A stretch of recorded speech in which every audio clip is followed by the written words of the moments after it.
acuerdan. Igual son muy inteligentes, ¿La Nala cuántos años tiene?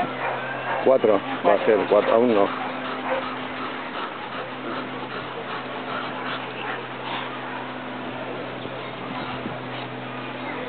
O a mí que me encantan.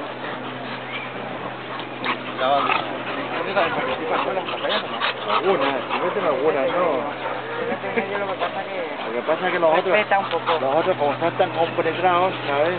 La Nala y el Xavi, y él es nuevo en la plaza. Él es el árbitro. Él va detrás de ellos, ¿sabes? De árbitro. Los otros pelean y...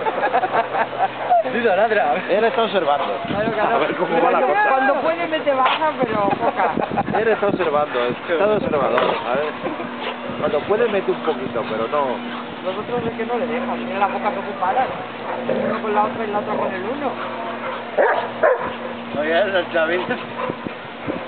Y el Xavi, oye, como el Xavi no la da nunca, Así solo. Ah, pues corre, ¿eh? Ah, no, el Dino tampoco. Uy. Corre. ¿Tú sabes cuando ladra el Dino? Cuando se le pone una pelota debajo de la mesa. Entonces Ya que cuando loco ladra. está el Xavi. Ha ido el solo a correr para allá y la Nala detrás. Dale, venga, dale. Uy, los dos contra ti, tío. Xavi. Claro.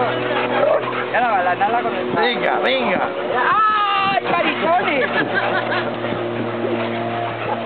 El año pasado a la mujer de él la tiraron pata arriba. Bueno, me extraña. Por la mañana y si nos coge por medio, claro que la tiran. Por la tarde cayó tu amiga. También con los perros. Mujer. Pepe, esta chica es la directora de la 11 de Requena. ¿Cuál es? Esta chica. Yo. Yo soy de Requena. ¿Ah, sí? ¿De Requena? Yo soy nacido en Los Ruices. Los Ruices, no sé dónde. Bueno. Yo llevo 4